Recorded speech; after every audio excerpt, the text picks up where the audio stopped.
Hello, this is Dylan Miller on Daily Dose of Dylan, Google Podcast, Spotify, Spreaker, or iHeartRadio. It's Dylan on Daily Dose of Dylan. I am back for, maybe 3 days max. But, I'm back nonetheless. So, I got a lot of things to cover. I'm actually going with the double today because I missed Monday and Tuesday, so I'm going to give you guys a double. Gonna start off with the Bills-Packers game from Sunday night. No, I don't think there's a lot to cover here. Bills won. They're a lot better. The Packers have regressed quite a lot over the past year. They've already lost more games this year than they did last year, so yeah, I honestly say Green Bay is closer to a rebuilding stage than they are a Super Bowl contender. So, and it didn't help that they lost 3 starters during the game. I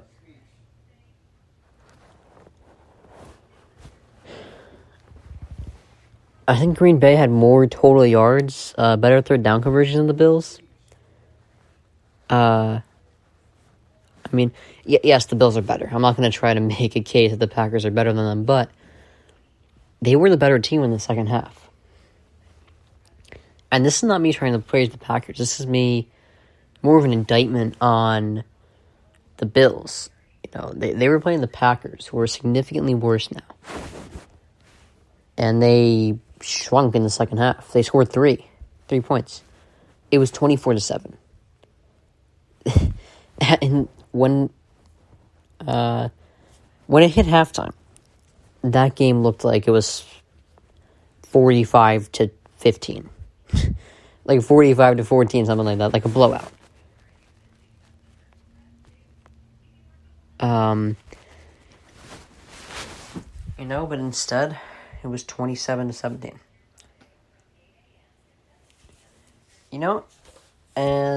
But they found something. They learned a lesson from this. They need to run the ball more. It's what the Eagles do. They're 7-0.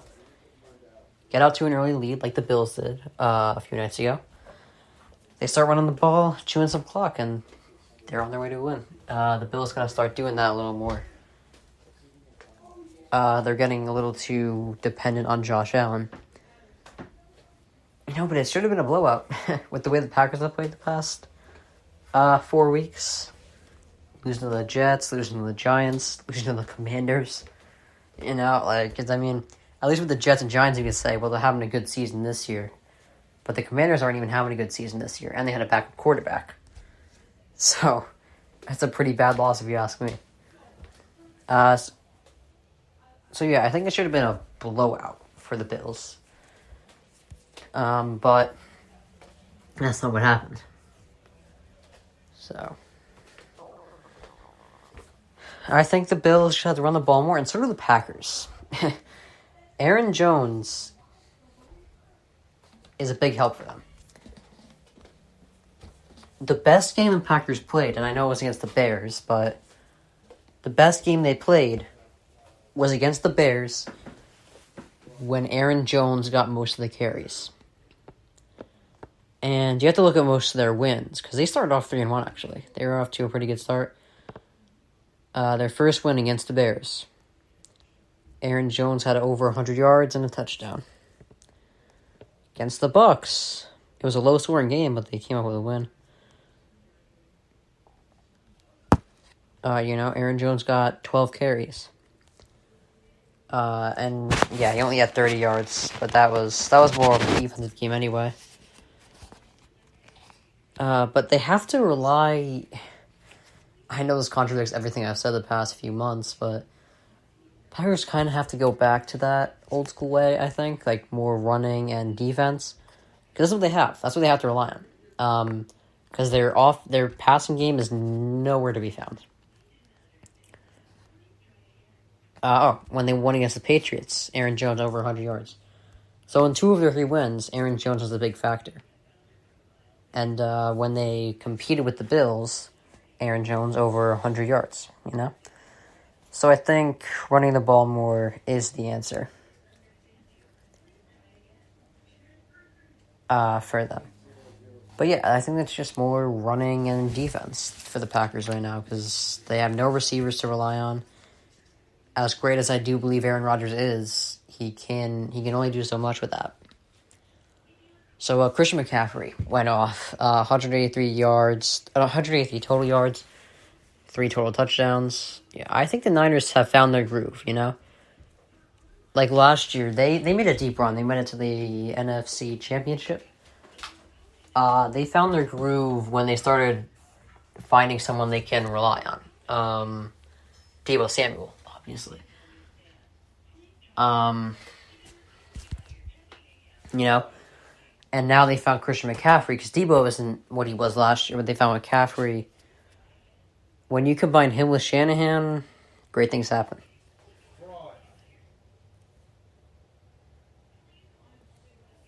You know, if CMC continues playing the way he has all season, I would watch out for the Niners team in the NFC. I think the AFC is much more... There's a much bigger reason to fear the AFC. I think that... You know, but... It's great... It's crazy, because the last few years, the AFC has clearly been superior to the NFC. But last year, the Super Bowl champion was out of the NFC. The year before that, it was the Bucs out of the NFC. Year before that, it was the Chiefs, but the Niners were pretty damn close to winning that thing. So it's like the AFC is always going to be, I think, deeper, but I think it was when the Bucs were playing the Chiefs, how I said the Chiefs have more great players, like more players in like the top 7 in that game. But when you go down, actually maybe Colin Cowherd that put this out there.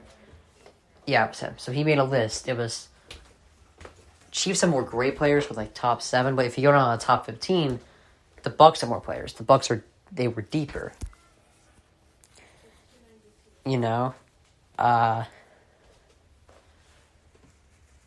I think that's the AFC to the NFC. The NFC has more great teams, you know? The Vikings are 6-1. The Niners are having a good year. Eagles 7-0. They have more great teams, but the AFC is filled with teams that could contend in the playoffs, you know? Because in this case, that's pretty much all the NFC has going for them. You know, it's the Niners, Eagles, and Vikings. Other than that, there's not much. You know? So yeah, I think if the season was to go into the playoffs today, it's Eagles, Niners, NFC Championship. So Geno Smith had another good outing. He's been a big surprise this year. 212 yards, 2 touchdowns, 104 passer rating.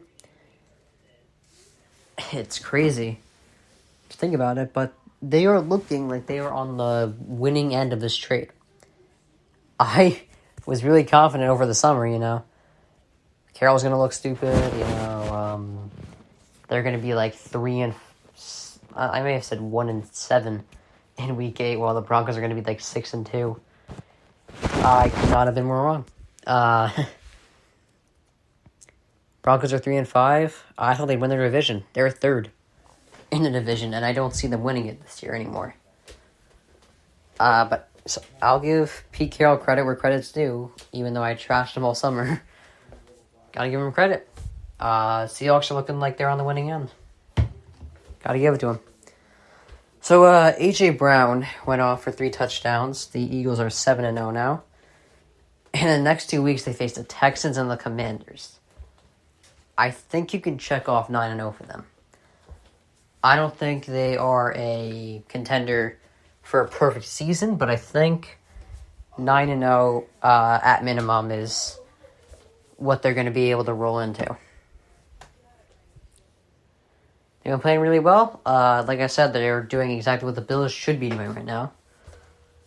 running the ball after, they're running a ball when it gets late and when they are out to a lead.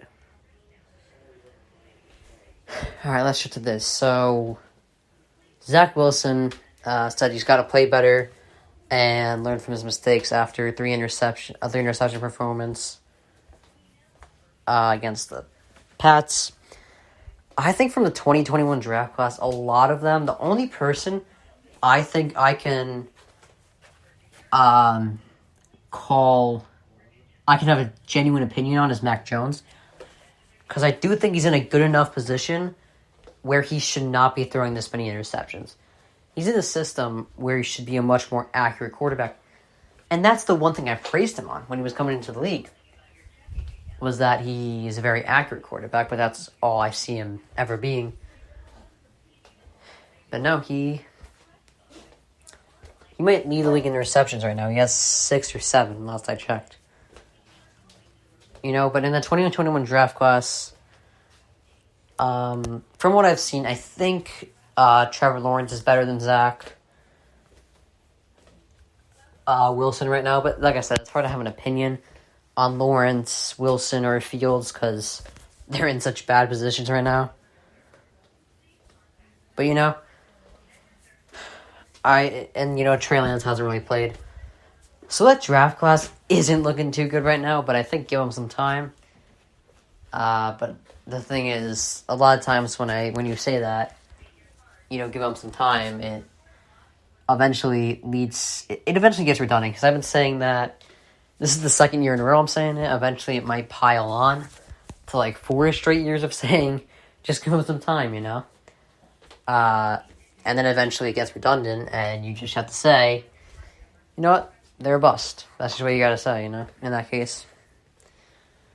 But, I think the Jets are heading in the right direction. And I think Zach Wilson's development will come with the Jets' development as well. Or they can become what they were last time they made the AFC Championship. It was run game and defense. When Mark Sanchez made the AFC Championship, it was mainly the run game and the defense.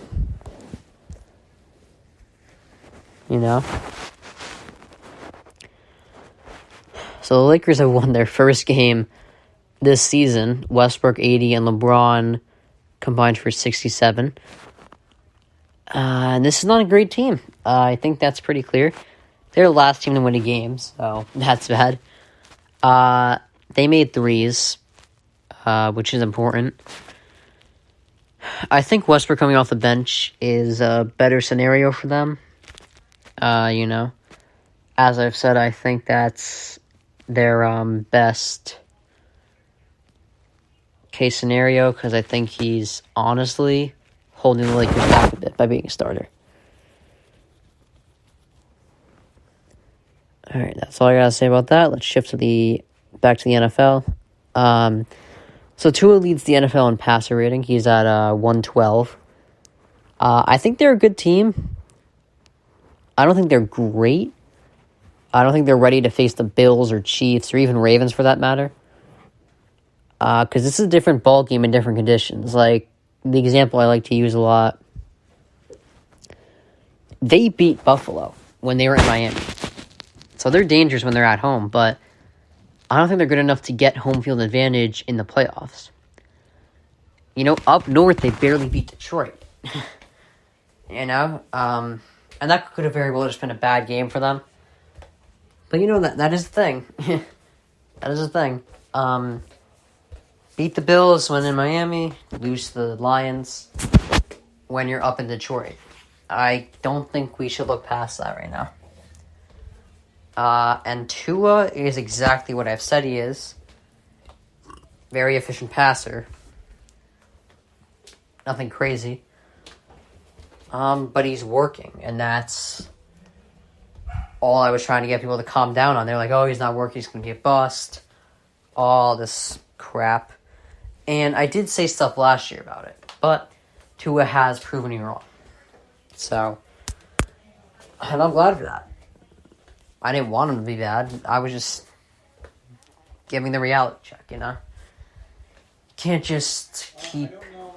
The number was definitely stolen. I have the call. saying, I can't just try, I can't keep trying to sell you guys this when I know it's not right.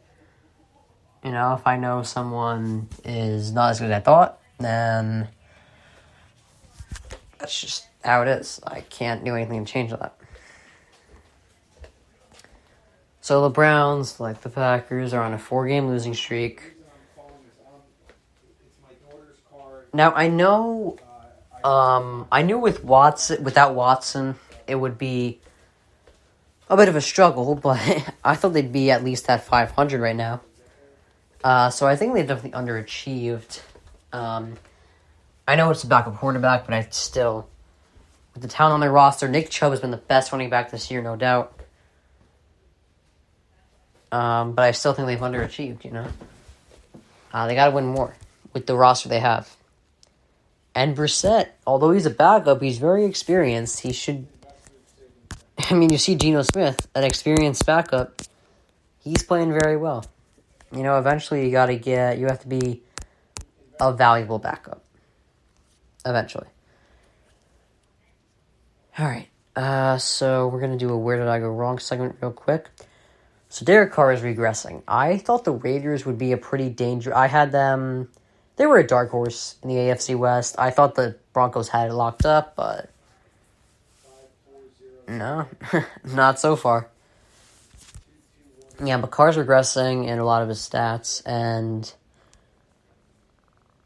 Yeah, I thought with the addition of Devontae Adams would help him, but apparently he's just been dropping this year. It's not even close to what he thought he would be.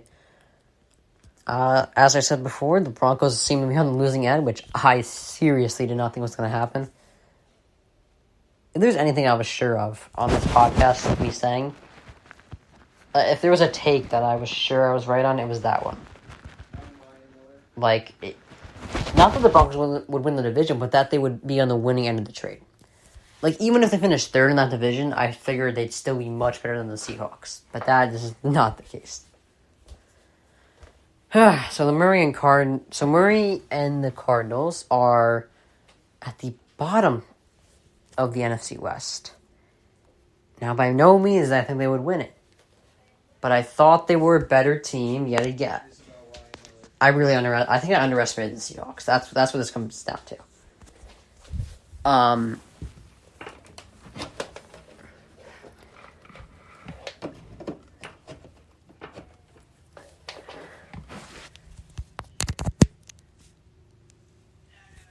Sorry, phone's about to die, so I gotta put it in the charger real quick.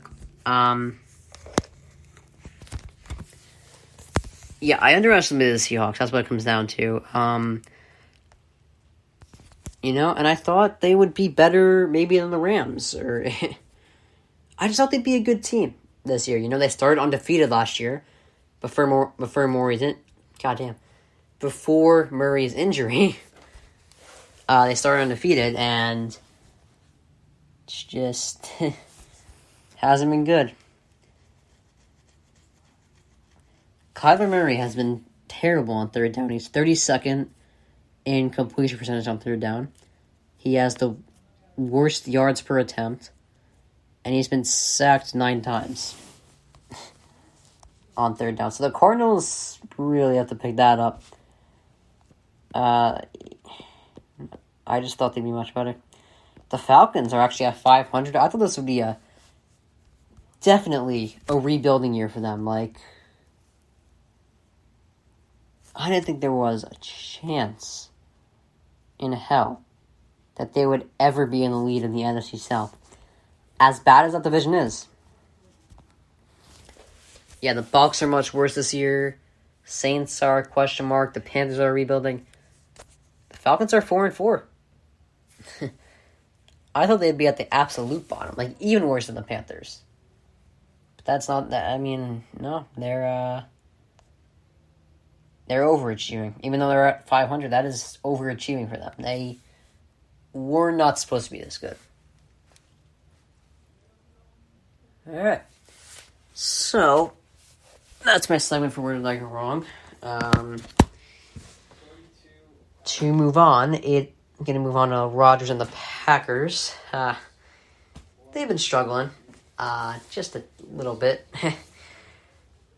And, it's all this looking for someone to blame.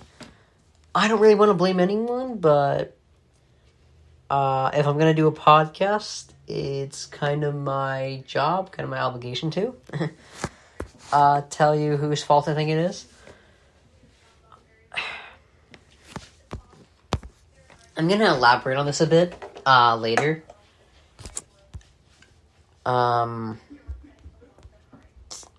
What I believe is Rodgers knew what he was doing when he took the money. He knew it would be... I'm assuming he's not stupid.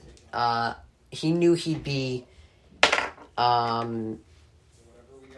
he knew with the result of taking more money, they'd have less money to put into the team. Therefore, he'd have a weaker roster around him. So I'm sure he knew that. He's been in the league for years. He's one of the smartest quarterbacks in the league. I just don't think there's any way that didn't cross his mind. What steps I have to take to ensure that pending charge of $292? I don't see. But you see, even with what shocked me more, honestly, was that they didn't get Adams back. Because Adams. I figured once Rodgers was there for 4 years, Adams was going to be like, all right, let's get the extension done. And from what I've heard, they had the money to extend him the same way the Raiders did. But didn't work out, did it? And I do think it's because Rodgers wasn't saying that he'd get through the 4-year contract. Okay. If he said that, I think Adams would have worked something out. But he wasn't reassuring Adams of that, and I get it, he's trying to be honest, but that is ultimately what screwed him over. The Packers over.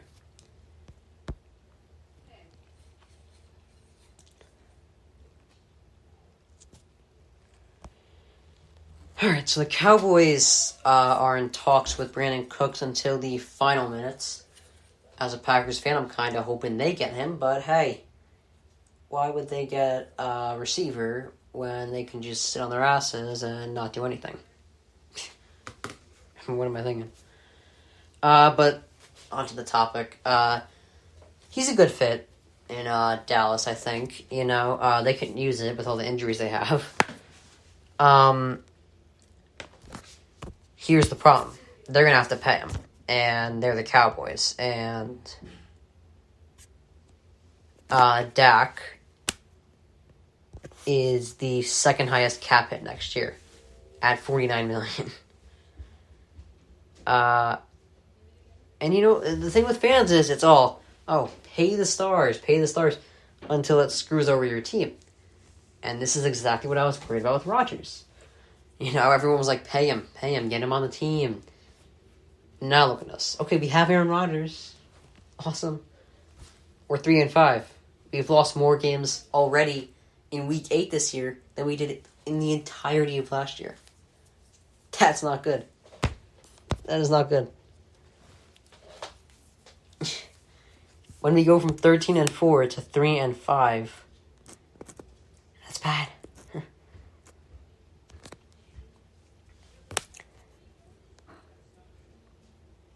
And also I think Jerry Jones is partially at fault for this because if he had paid Dak a little sooner, he would not have had to pay.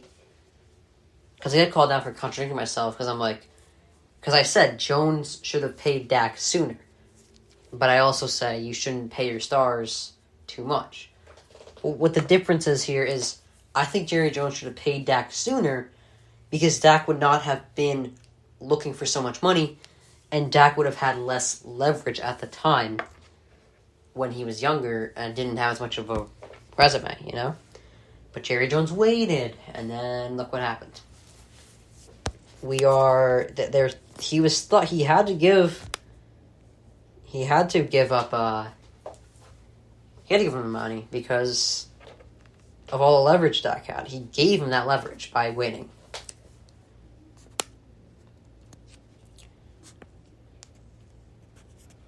You know? And the thing with Dak is he's a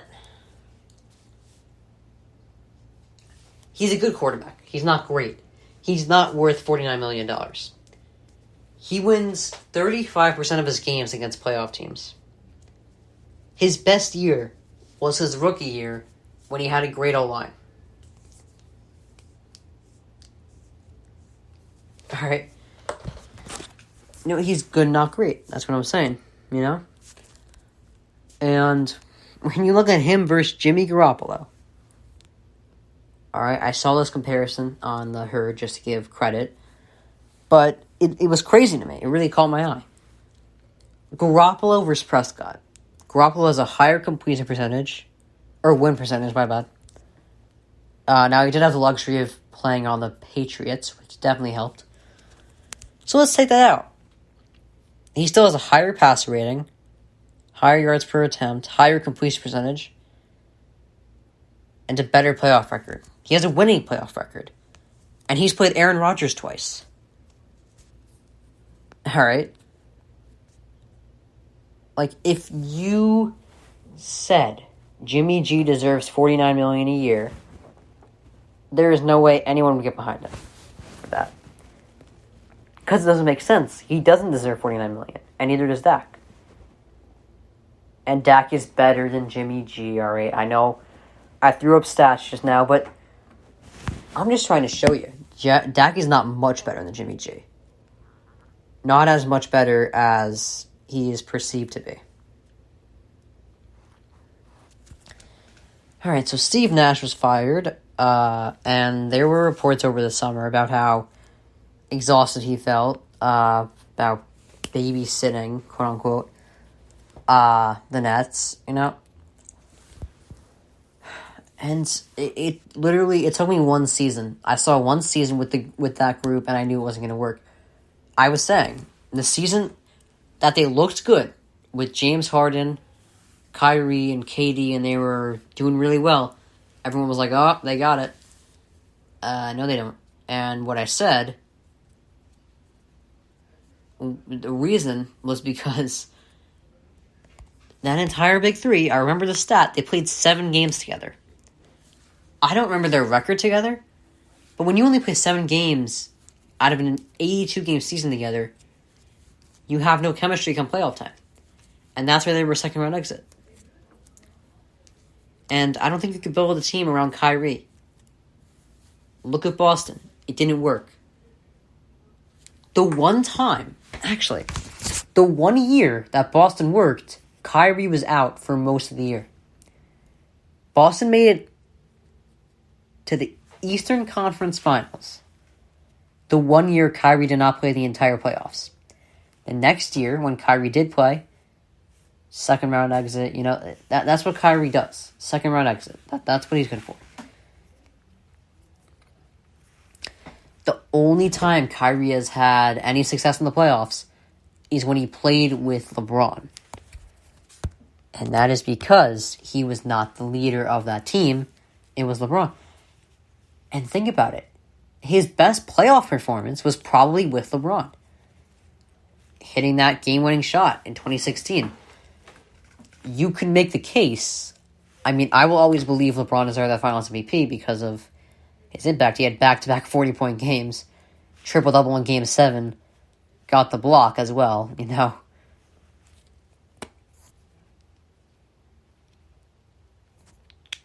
Yeah, I'm always going to believe he deserved it, but I do believe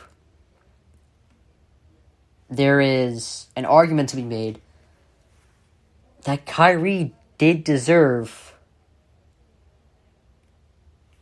you know, to be... There's no argument to be made that Kyrie deserved the MVP. That's what I'm trying to say. And he did a great job in those playoffs. But we now know he was not worthy of that. He does not deserve a Finals MVP if he can't lead a team himself. You can't be the Finals MVP if you're not your team's MVP, if you know what I'm saying. So, you know, Boston was a failure. Brooklyn has been a failure so far. And he's talented. I know that. He's just not a number 1 guy. I don't even think he's a number 2 guy, honestly. He barely is. He even admitted he screwed up Cleveland a few months ago. I appreciate his accountability, but you're a little late, bud. You left 5 years ago. But it's pretty clear what Kyrie is. He succeeds, and this is not a bad... It wouldn't be a bad thing if he had some self-awareness. If Kyrie had some self-awareness, he would not have left. He would have had a much better career if he stayed in Cleveland. Also, LeBron did say Kyrie getting traded was the beginning of the end. So Kyrie being traded had an effect on LeBron leaving. It's a big what if. What if Kyrie...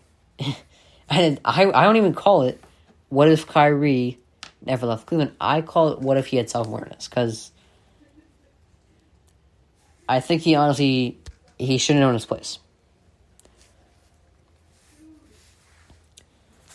But we now have all seen what kind of player he is. He's a number 2, number 3 guy. He's very talented, like I said. He could be the best player on your team, but he just can't lead you. I don't think I can make it any clearer than that. So the Packers, let's shift to more football. They had another dismal deadline. I don't know who to blame. Again, like I said, I'm going to elaborate just now on who I think is at fault. I don't know who to blame. Yes, Rodgers had an effect by accepting the contract, but it starts with Brian Gutekunst offering him the contract. And I don't think they should fire Brian Gutekunst. I think he's a pretty good GM. Some fans are over social media just trying to say, fire this guy. I don't think he should be fired. I think he's put together some good drafts. His fatal error was the Jordan Love pick. And the problem is he'll always be defined by that because that was his worst move. When your worst move is as significant as that, it's gonna be bad, It's like no one... It's gonna take people a while to forgive you. I have forgotten about it. I'm gonna keep being reminded of it because it's going to screw with the Packers' future a lot. And I think I would have been more fine with it if I thought he'd actually help us in the future. But it's from what we've seen, he can't. Like, he's not that good a quarterback from what we've seen.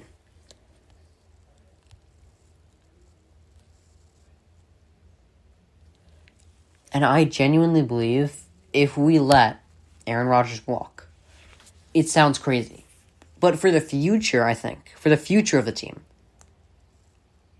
I think he was kind of getting into win-now mode, get Rodgers one more ring, so I understand why he signed him. But I think if he was looking forward to the future of his team, letting Rodgers walk would be a pretty good decision. Because think about it. I honestly think that would be the shortest rebuild ever. We already have a great defense. We have a running back. We have a good running game. We have A.J. Dillon and Aaron Jones.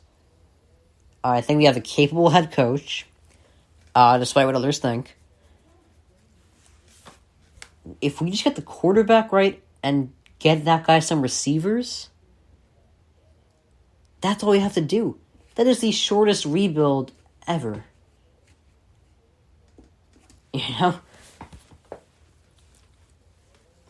That's not even a rebuild at that point, is it? But I mean, I see why Packers fans are upset. We could have used Claypool, obviously. I mean, some people view Claypool as a joke, but if Claypool came to play for your team, you'd be a little hyped up because he has talent. So the Bears GM, Ryan Poles, said that Claypool...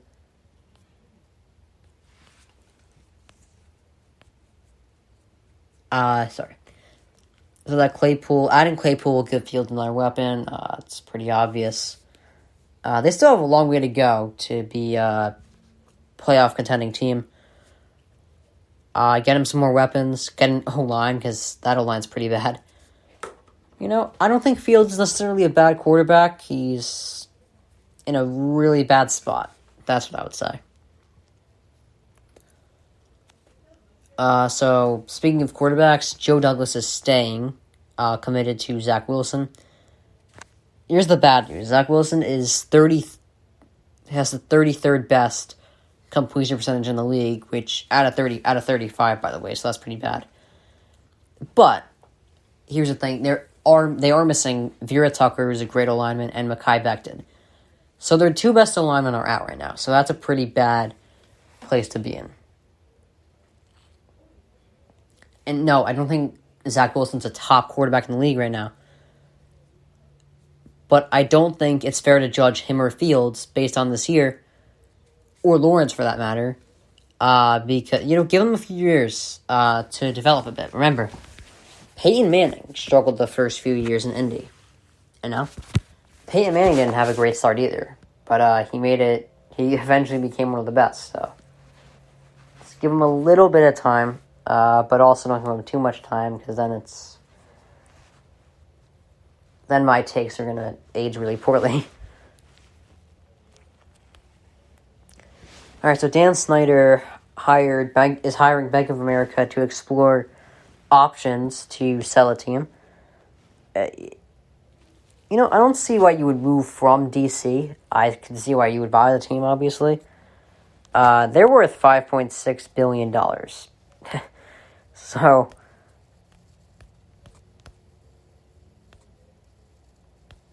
yeah, they're the 6th most valuable team in the league. Behind the Bears, who are $5.8 billion. Giants are $6 billion. Rams are $6.2 billion. The Pats are $6.4 billion, and obviously the Cowboys are $8 billion.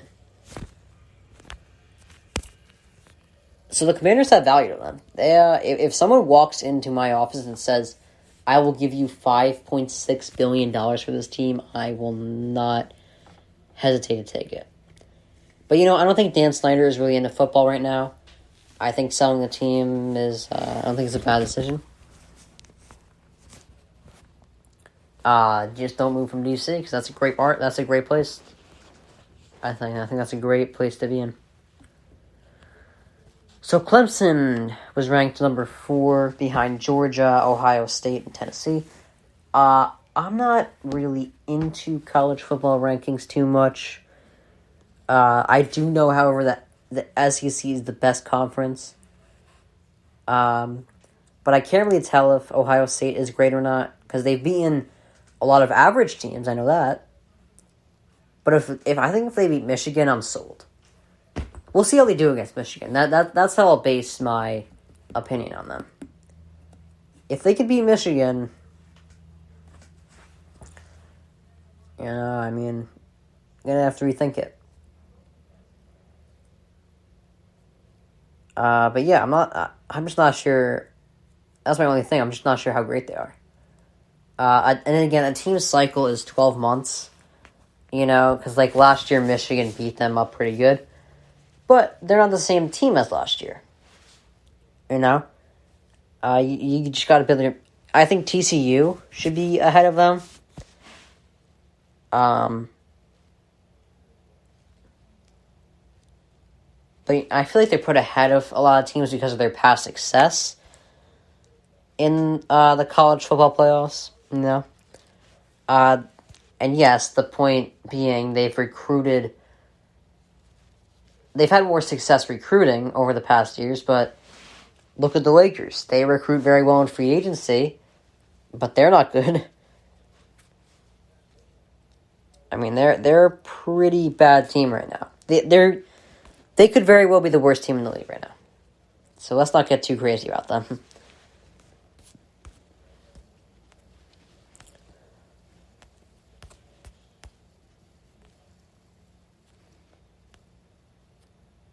Alright, yeah,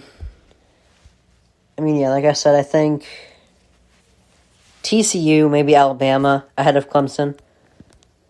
For now. Yeah, Now, don't take the Lakers comparison to mean more than it does. All right, it's just like I'm just trying to compare the situation. Obviously, Clemson is actually a pretty good team, while the Lakers are pretty bad. I'm just saying you can't assume just because the team is great at recruitment that they're gonna be great in the playoffs. All right, so there were 17 trades made prior to the deadline. I think the most underrated move is Robert Quinn to Philly. He's good. He's just not. He's still got it. He's just not looked at as much because he's on the Bears. You know, he's not. And they haven't really won a lot in the past few years, so obviously he's not going to get a lot of the attention that he deserves. Another great trade. Dolphins getting Bradley Chubb. I like it. Tua's just been getting weapons recently, you know? That's the big part of it. I think that's the big part of their success. And I don't think there's a reason to bash him because he's getting good now that he has weapons. I think because he's having a good year, he's having a good year. I don't think there's a reason to bash him, you know? Oh, he's still not he still doesn't have a great deep ball. You can't criticize him too much. He's winning games, bro. Give credit where credit's due. Alright. So the Broncos GM, what's his name? George Payton, said that the team kept their receivers at the deadline because they're in it to win it. Now the Broncos, I think things are going to look up for them. They got a bye week this week. They're going to play the Titans next week. The Titans are going to be coming off a loss to the Chiefs because they're not going to beat the Chiefs. The Chiefs are Andy Reid is 20-3 coming off a bye. All right, they're not going to beat the Chiefs this week. So I think they could get a win the week after. They're by the Broncos. If they do that, I think it's going to be a great boost of confidence, which they need desperately. So, all right. So the Giants GM, they said they're open to extending Jones and Barkley after the season. It's not a coincidence at all that they are performing in the last year of both their contracts. But I do think Brian Daboll has had an impact on them. That's the reason they're 6-2 as well. But yeah, they've been performing in the last year of their contracts very well. And I think you have to be careful with Daniel Jones, though. Just remember, it's 8 weeks. You're 8 weeks in. You can't get too hyped up over it. He looks good though, so I can't bash him too much. And Barkley's always been good. Where you have to be careful with Barkley is his injuries. Barkley hasn't been a bad running back. He hasn't really had a bad year.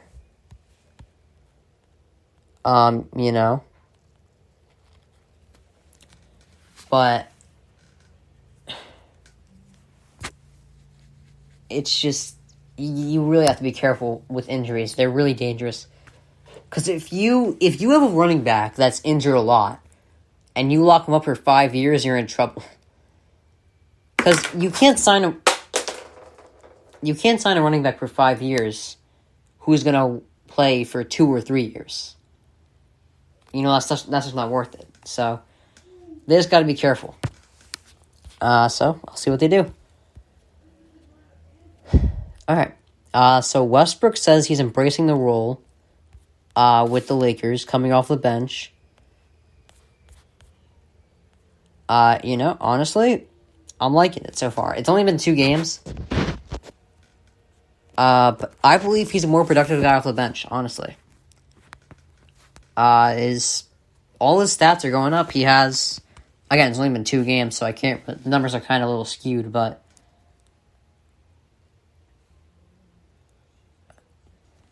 But, he... Honestly, I think he's better off the bench. I said it in the summer. It's a better fit when he's on the bench. Just give him like a 20-minute burst of energy. He's really productive off the bench. I know that's going to work. Now, do I think they're going to be a contender after this? No. I still think they're a bad team, but it's going to make it better. So the Bears were a little busy during the trade deadline. They acquired Claypool, gave up Roquan Smith and Robert Quinn. And I think the activity at the trade deadline has increased because GMs are becoming more fearless. Fearless. Damn. Can't speak today. But yeah, GMs are becoming more fearless, so...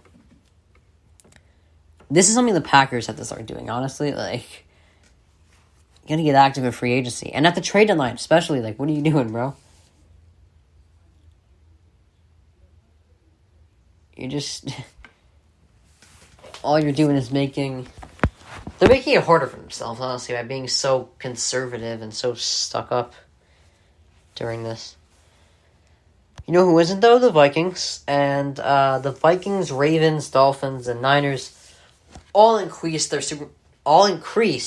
God damn. Speaking like a 5-year-old today. They all increased their Super Bowl winning odds this week. After the trade deadline. And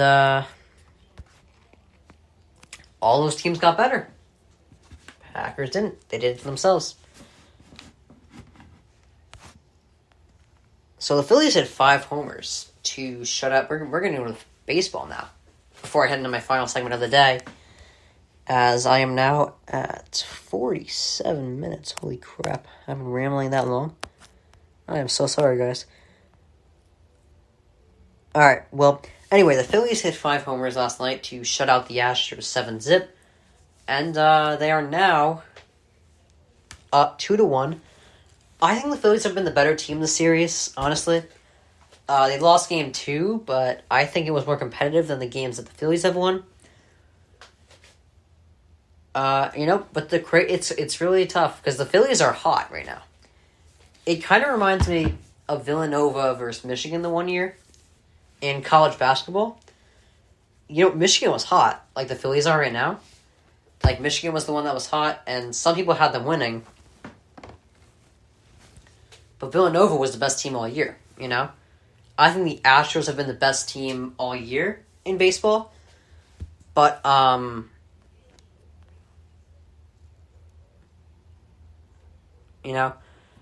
the Phillies, they're just on fire right now. I can't, I got the Phillies going up 3-1. They got Aaron Nola pitching tonight.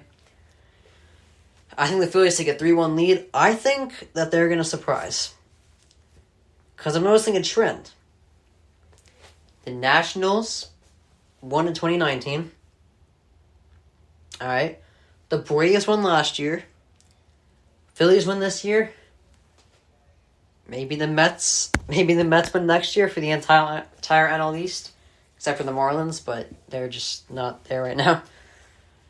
But I think the Phillies take a 3-1 lead. Based on what I've seen the last 3 games. I think the Phillies are better. I'm going to say Phillies in 6. That's what I'm going to go for. Alright.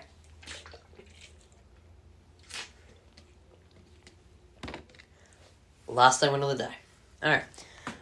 So I'm going to tell you how I feel about each team, or certain teams, I should say, after the trade deadline. Alright, so the Niners. They're looking good. I think CMC is a great addition. I think they're going to be much better with him there. I think they were struggling because people figured out how they're using Debo, and that helped teams shut them down easier.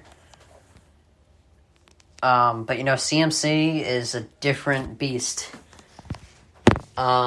He's similar to Debo, where he's kind of a running back and a receiver, but I think he does it in a more effective way than Debo does, and it's going to be harder to figure out. For the Ravens, I like the addition of Roquan Smith, but their defense still has major improvements to make. I like the Ravens as a dark horse, because I think everyone's focused on the Bills-Chiefs rematch for this playoffs, but I think watch out for the Ravens. Lamar just has to be better in the playoffs. He can only do so much when he doesn't have a lot of receivers or a defense. But, Roquan Smith is going to help a lot, and they're heading in the right direction. The Dolphins, I think they're a very good team. I think adding Bradley Chubb is going to help them a lot. But I still feel similar to the way I did before the trade deadline, where I think they're a good team. They can maybe win one playoff game, but they're not making it to the AFC Championship. They're not ready to hang with the Chiefs or Bills. I'm assuming, These are all just takes. As you saw from the Where Did I Go Wrong, I've been dead wrong on a few things recently, so we'll see if I heat up a bit here. The Bears, I hate to say it, but they actually did really well. They got a lot of draft picks for the future, and they got another weapon for Fields in Chase Claypool. I think they improved in every way they could. Good for them. I wish the Packers would do such a thing. The Vikings did great. They got a tight end, which they've needed for a while now. So now, and they got a second round pick from the Lions. No, they got 2 picks from the Lions, which are probably going to be high because it's the Lions. So they did really well with that. They got T.J. Hawkinson now, Adam Thielen, Dalvin Cook, Justin Jefferson. God damn it, they're going to win the NFC North. Whatever, it's okay. The Packers have dominated that division for 10 years, so I think it's someone else's turn, past the... Gotta share the glory, right? Right? Fuck. Damn it. It's alright. We're okay. The Packers are okay. They're just gonna have to rebuild in 3 years because Rodgers just had to sign a 4-year contract. Okay. So the Eagles are they're great. They're already undefeated. They added another great defensive asset in Robert Quinn. It reminds me of when the Rams added Von Miller last year. It's a veteran guy. He used to be really good. Not anymore, but it doesn't mean he can't still be productive.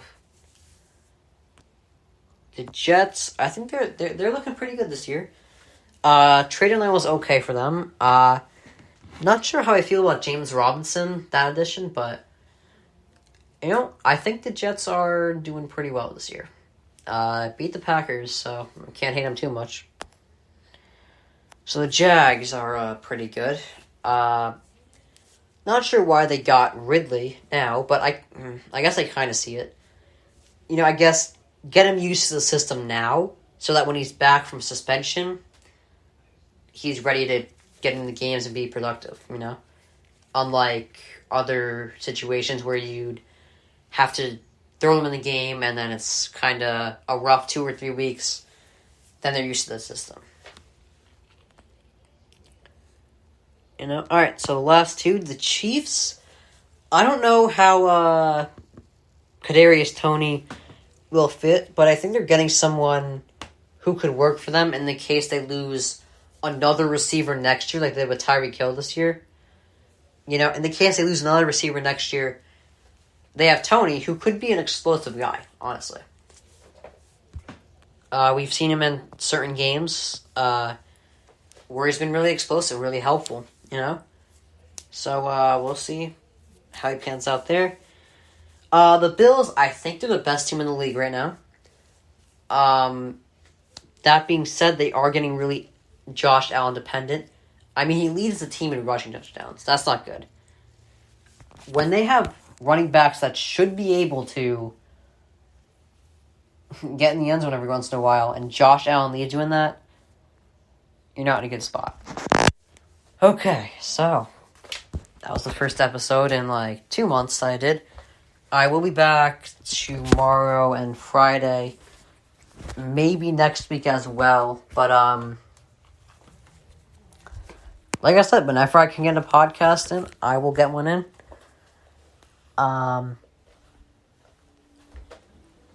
like I said, school has gotten in the way of a lot of it. But I'm going to, whenever I can, I'll write some things down, put it all together, and I will get on here, do a podcast, And I think last year, I think it was a few weeks in November that I was able to get podcasts in, and then I took a long break until like April. But that's probably what it's going to be this year. I'll have this week, maybe next week. Yeah, we'll see what else. We'll see what I can work with. Alright, well, Dylan Miller, Daily Dose Dylan, Google Podcast, Spotify, Spreaker, iHeartRadio. This is Dylan Miller, Daily Dose Dylan. Have a good day. I will see you tomorrow.